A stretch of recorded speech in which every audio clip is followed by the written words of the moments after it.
নমস্কার বন্ধুরা, আশা করি সবাই ভালো আছেন। তো আমি অনেক দিন পর আবার একটা ভিডিও নিয়ে এলাম। সেটা হচ্ছে এই যে শুকতারা, এটা দেখতেই পাচ্ছেন যে শ্রাবণে 1416 সংখ্যার। এটা আমি মাসিক এটা নিতাম তখন। এটা একটা ধারাবাহিক কার্টুন, মানে কমিক্স আর কি। এই কমিক্সটা আমি পুরোটাই পড়ে শেষ করেছিলাম, ধারাবাহিক নিতাম বলে। এবার আমি ভেতরে দেখাচ্ছি কি আছে। তখন এই যে কার্টুনের মতো করে এই অ্যাডগুলো দিত, কমিক্সের মতো করেই। হ্যাঁ, এটা একটা অ্যাডভার্টাইজমেন্টগুলো, এগুলো দেখতে ভালো লাগতো। যাই হোক, আর তারপরে বাটুল দি গ্রেট। আর মানে এটা তখন কালারিং দিত, এর একদম প্রথমের দিকে সাদা কালো থাকতো, সেটা অনেক বেশি ভালো লাগতো আমার কাছে অন্তত। যাই হোক, তারপরে কালার হয়ে গেছে। তো এই বাটুলের গল্প, বাটুল দি গ্রেটের গল্প কমিক্স থাকতো। কমিক্স তো আমার ভীষণ প্রিয়। আমি এই চ্যানেলটা অ্যাকচুয়ালি কমিক্স প্রিয়দের জন্যই করেছিলাম। তো আসলে আমি ভেবেছিলাম যে ইউটিউবে এই ধরনের ভিডিও কি কেউ করে, মানে এরকম কি ভিডিও চলবে, না করা ঠিক হবে।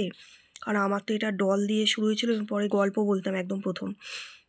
তারপরে দেখলাম যে এরকম কমিক্স নিয়ে অনেকেই ভিডিও করেছে, তো সেই কারণে ভাবলাম যে একটা কমিক্স নিয়ে ভিডিও তৈরি করি। তো এটা বাটুল দি গ্রেটের একটা ভালো কমিক্স। তাছাড়াও না, এখানে শুকতানের ভালো ভালো গল্প থাকে। তা ইভেন গল্পর যে প্রতিযোগিতাও একটা হতো, এই যে পুরস্কৃত গল্প, এখানে অনেক সুন্দর সুন্দর গল্প দেয়া থাকতো শুকতারাতে। আমি তো এখন এই গল্পগুলো অতটা দেখি না যে কোথাও পাওয়া যাচ্ছে, কারণ এই গল্পগুলো যাই না, এই গল্পগুলো মানে পাওয়াটাও খুব ডিফিকাল্ট। আমি অনেক জায়গা খুঁজেছি, অনেক বই ছিঁড়ে গেছে আর কি। তো যাই হোক, না আমি কমিক্সই দেখাতে এনেছি। কমিক্স এখানে যেগুলো আছে, সেখানে হচ্ছে এই যে তোমাদের পাতা, এখানে আমার কবিতা ছাপা হয়েছিল তোমাদের পাতাতে। এখানে বাটুল দি গ্রেটটা তো দেখালাম, হাঁদা মোদা আছে, বিচ্ছুর জাদু শক্তি জোড়ারনাথ, এটা নতুন দিয়েছিল, একদম প্রথমে শুকতারাতে এটা আসেনি। কারা কারা এই বিচ্ছুর জাদু শক্তি এই কার্টুনটা মানে কমিক্সটা পড়েছেন বলবেন তো একটু কমেন্ট করে। আর এখানে একটা কবিতা আছে, কবিতা লেখা হয়েছে। এখানে একটা গল্প, এই যে রূপকথা টাইপের একটা সুন্দর গল্প। তারপরে সামাজিক গল্প আছে অনেক। এই যে এখানে কি সুন্দর ছবিগুলো মানে করা হয়েছে।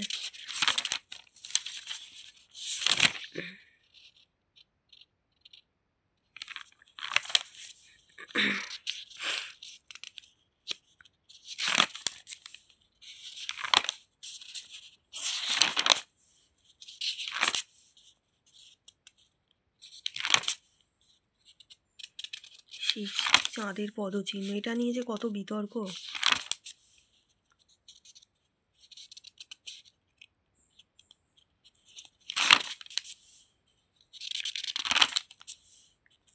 মনের জানালা, এই মনের জানলাতে অনেকে অনেক চিঠি পাঠাতো।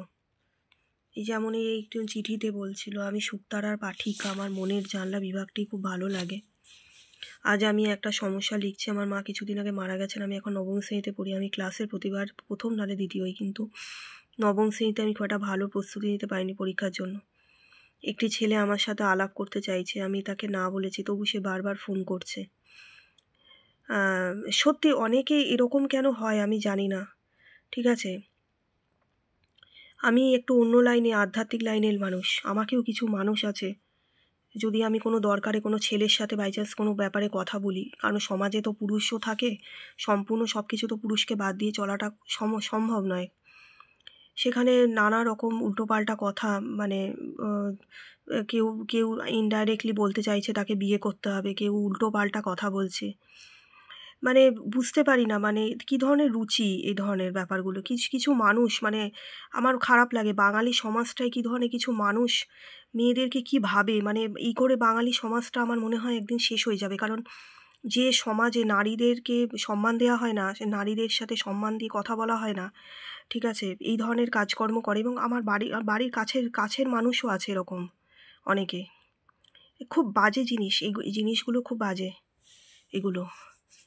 যাই হোক, মানে আমিও এরকম, দু একজন আমাকে এরকম, আমি পরিষ্কার বলেছে, দেখুন আমি তো আধ্যাত্মিক জগতের মানুষ, আপনি এইসব কথা আমাকে বলবেন না, আমার ভালো লাগে না। তা সত্ত্বেও আমি জানি না যে কিছু ছেলেরাকে, মানে ছেলে না লোক, এরা, এদের তো 40-এর ওপর। আমি তো যাদের কথা বলছি এদের 40-এর ওপরে, বা 37, 38, 39, 40, 42, এরকম, ঠিক আছে। খুব আশ্চর্য লাগে। যাই হোক, আচ্ছা, আমি বাড়ির কাউকে ভালো করে সব বলতেও পারছি না। আমার পড়াশোনার সঙ্গে সঙ্গে বাড়ির সকলের সঙ্গে সম্পর্ক খারাপ হচ্ছে। এই অবস্থায় কী করে আগের মতো পড়াশোনায় মন বসাতে পারি বুঝতে পারছি না। ছেলেটি এখনও বাড়িতে ফোন করে, বিরক্ত লাগে, কি করব। তো যাই হোক, এটার একটা সমাধান বলেছেন। এটা অনেকটা, চিঠির উত্তরটা বড়, বলতে গেলে আসলে অনেকটা সময় চলে যাবে, ভিডিওটা বড় যাবে। অন্য দেওয়ালি, কি সুন্দর ছবিগুলো ড্রয়িং করা। এখন তো শুকতারা আমি নিতে পারি না, আমার পয়সার প্রচুর অভাব। পয়সার অভাবে এখন শুকতারা নিতে পারি না, সত্যি কথা বলতে। কমিক্সও অত বেশি কিনতে পারি না, কমিক্স মনের মতো পাচ্ছি না, ঠিক আছে। আমি আগে এই যে ম্যাজিক ইয়ে করতাম, এই ম্যাজিকগুলো, অনেক ম্যাজিকের বই কিনেছি। কি যদি যা দেখতে চান আমি বই দেখাবো আপনাদের, ভোজবাজির ম্যাজিক আছে, অনেক কিছু। ম্যাজিক ভীষণ একটা মানে পয়সার বিষয়, পয়সা, দাদুমণির চিঠি, ভীষণ একটা পয়সার ব্যাপার। শ্রী শ্রদ্ধেয় নারায়ণ দেবনাথ মহাশয় অনেক বড় একজন মাপের শিল্পী একজন ছিলেন, আমাদের মধ্যে এখন নেই। আমার খুব খারাপ লাগে এটা। হ্যাঁ, খুব বড় মাপের একজন শিল্পী ছিলেন। আচ্ছা, এই যে বাচ্চুর জাদু শক্তি, এই কমিক্সটা আমি খুব পড়তাম। এটা নতুন দিয়েছিল, কমিক্সটা বেশ ভালো, খারাপ না, বেশ ভালো। যদি আপনারা এই কমিক্স দেখতে চান বা শুনতে চান, আমি আরও নিয়ে আসবো। আমি এই ছকগুলো করতাম, ঠিক আছে, এই ছকগুলো আগে করতাম।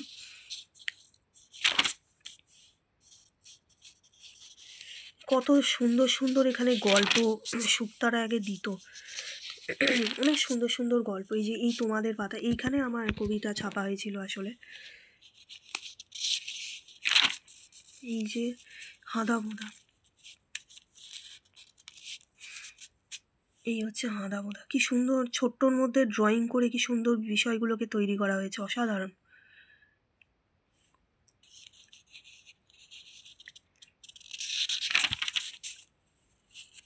যাই হোক, এইটা ছিল আজকের ভিডিও। যদি ভালো লাগে বন্ধুরা, তাহলে প্লিজ পাশে থাকবেন, ঠিক আছে। টাটা।